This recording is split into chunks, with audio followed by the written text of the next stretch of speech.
Nabi Adam alaihissalam adalah manusia pertama yang diciptakan oleh Allah, dan dipahami bahwa seluruh umat manusia berasal dari Nabi Adam alaihissalam. Namun, meskipun kita semua berasal dari satu keturunan, bahasa yang kita gunakan saat ini sangat beragam. Tidak ada informasi pasti tentang bahasa yang digunakan oleh Nabi Adam. Beberapa ulama berpendapat bahwa yang digunakan oleh Nabi Adam adalah bahasa Arab, sedangkan yang lain berpendapat adalah bahasa Ibrani. Namun tidak ada bukti ilmiah yang kuat untuk mendukung kedua pendapat ini secara umum. Diyakini bahwa Nabi Adam dan Hawa diciptakan dengan kemampuan berkomunikasi dan memahami bahasa yang sama. Bahasa yang digunakan oleh Nabi Adam dan Hawa mungkin berbeda dengan bahasa yang digunakan oleh generasi setelah mereka. Dan ini bisa menjelaskan mengapa bahasa berbeda-beda seiring waktu. Bahasa Indo atau bahasa protokol merujuk pada bahasa pertama yang digunakan oleh manusia sebagai alat komunikasi.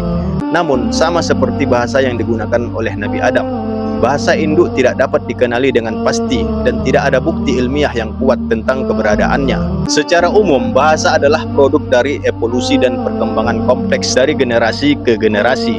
Oleh karena itu, sulit untuk menentukan bahasa manusia pertama dengan pasti dan memahami bagaimana bahasa berkembang seiring waktu. Bahasa adalah alat utama komunikasi antara manusia dan telah ada sejak ribuan tahun yang lalu. Sejarah terciptanya bahasa masih belum pasti, tetapi beberapa ahli berpendapat bahwa bahasa pertama kali muncul sekitar 50.000 tahun yang lalu. Ada banyak faktor yang mempengaruhi perkembangan bahasa, seperti perpindahan suku dan migrasi manusia, perbedaan dalam cara berpikir dan pandangan hidup, dan bahkan peristiwa-peristiwa historis tertentu. Salah satu teori menyatakan bahwa bahasa berbeda-beda karena perpindahan suku dan migrasi manusia dari satu tempat ke tempat lain.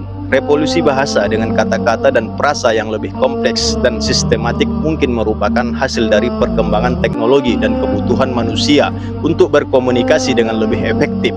Bahasa membantu manusia untuk menyampaikan ide dan informasi secara lebih cepat dan efisien, serta memungkinkan mereka untuk berkoordinasi dan bekerja sama dalam kelompok yang lebih besar.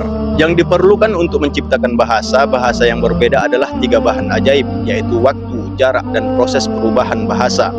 Jadi ketika penutur suatu bahasa berpisah dan mengembara ke tempat lain, bahasa yang tadinya satu dapat berubah menjadi 2 atau lebih seiring dengan berjalannya waktu. Misalnya bahasa Latin, ketika penutur bahasa Latin berpisah dan menyebar ke penjuru Eropa, bahasa Latin mereka berkembang menjadi bahasa Prancis, Spanyol, Italia, dan Portugis. Jadi sebetulnya bahasa Latin tidak mati, tapi berkembang menjadi bahasa-bahasa modern sekarang.